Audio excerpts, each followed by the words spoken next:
एक महात्मा गुरुकुल चलाते थे। इस गुरुकुल में हजारों शिष्य उनसे शिक्षा पाने के लिए आते थे। इन कई सारे शिष्यों में से एक शिष्य ने एक बार अपने गुरु से सवाल किया। उसने कहा, गुरुजी, अगर आप बुरा ना माने तो मैं आपसे एक प्रश्न पूछना चाहता हूँ। गुरु ने कहा, हाँ, तुम मुझसे कोई भी प्रश्न पूछ सकते हो और मैं तुम्हें उसका संतोषकारक उत्तर देने का प्रयत्न करूंगा। शिष्य ने गुरु से पूछा कि आप बहुत ज्ञानी और विद्वान हैं, इसमें कोई दो राय नहीं है। जिस तरह हमें आपसे ज्ञान मिलता है, यानी कि आप हमारे गुरु हैं, मैं जानना चाहता हूँ कि आपके सबसे बड़े गुरु जिनसे आपको जीवन का सबसे महत्वपूर्ण ज्ञान मिला वह कौन है। गुरु ने कहा कि वैसे तो मेरे जीवन में हजारों गुरु हैं जिन्होंने मुझे जीवन के सफर में कुछ ना कुछ जरूर सिखाया है, लेकिन मैं मेरे 3 प्रमुख गुरुओं के बारे में तुम्हें बताना चाहूंगा। मेरा पहला गुरु एक चोर था। एक बार मैं एक लंबी यात्रा से किसी गांव से गुजर रहा था। मैं काफी ज्यादा थक चुका था और किसी के घर ठहर कर आराम करना चाहता था। एक गांव के पास आने पर मुझे एक आदमी दिखा तो मैंने उससे पूछा कि मुझे उसके गांव में कहीं पर आराम करने के लिए आश्रय मिलेगा कि नहीं। उस आदमी ने अपना परिचय देते हुए मुझे कहा कि वो एक चोर है और इस गांव में ज्यादातर लोग नास्तिक है, इसलिए कोई भी मुझे वहां आश्रय नहीं देगा। साथ ही उसने मुझे कहा कि अगर मैं चाहूं तो उसके घर ठहर सकता हूं। मेरे पास और कोई दूसरा रास्ता नहीं था, इसलिए मैं उसके साथ उसके घर चला गया।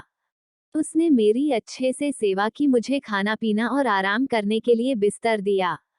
रात होते ही वह बोला कि मैं चोरी करने जा रहा हूँ, आप अपना ध्यान योग करते रहिए, मैं सुबह वापस आ जाऊंगा।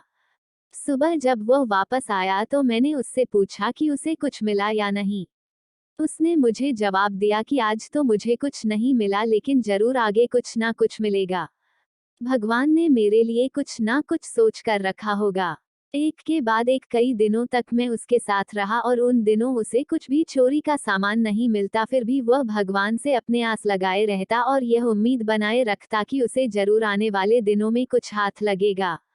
इस तरह चोर के रूप में मेरे पहले गुरु ने मुझे ये सिखाया कि हम जिस भी रास्ते को चुनकर उस पर चलने लगते हैं, फिर चाहे जो हो जाए, हमें उस रास्ते को और उस विश्वास को कि एक दिन हमें मंजिल मिलेगी, कभी नहीं छोड़ना चाहिए।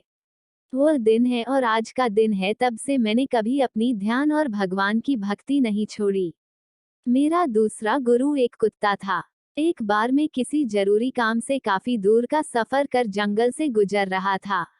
लंबे सफर के चलते मुझे बहुत ज्यादा प्यास लगी थी, इसलिए मैं वहां पर एक तालाब के पास जाकर पानी पीने लगा। उस तालाब के पास एक कुत्ता पहले से पानी पीने के लिए आया हुआ था। कुत्ता जैसे ही पानी पीने के लिए तालाब में अपना मुंह झुकता था, उसे उसका ही प्रतिबिंब पानी में दिखता। उस प्रतिबिंब को वो दूसरा कुत्ता समझकर डर जाता और पीछे हट जाता। कुछ समय पीछे रहने के बाद कुत्ता फिर से प्रयास करता और फिर से डर के पीछे हटता।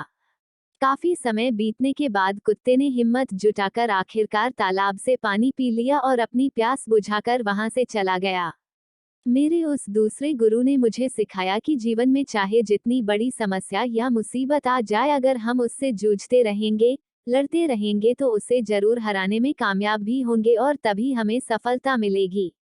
मेरा तीसरा प्रमुख गुरु एक 4 साल का छोटा बच्चा था।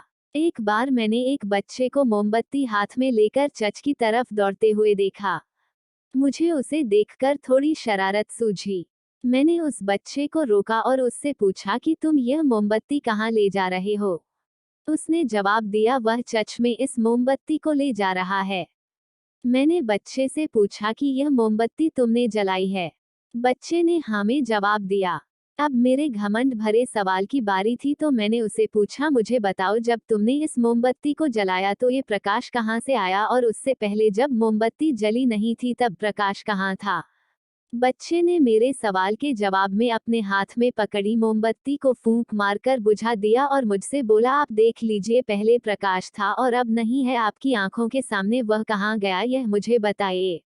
मेरे उस छोटे से गुरु ने मुझे उस दिन सिखाया कि आप चाहे जितने विद्वान हो, आपने चाहे जितना ज्ञान प्राप्त कर लिया, आपको हमेशा विनम्र रहना चाहिए, कभी घमंड नहीं करना चाहिए। आपको हमारी यह स्टोरी कैसी लगी कमेंट करके जरूर बताना। अगर आपने अभी तक हमारे चैनल को सब्सक्राइब नहीं किया तो ऐसी अच्छी अच्छी कहानी सुनने के लिए हमारे चैनल को सब्सक्राइब करना, वीडियो को लाइक करना और मुझे सपोर्ट करना।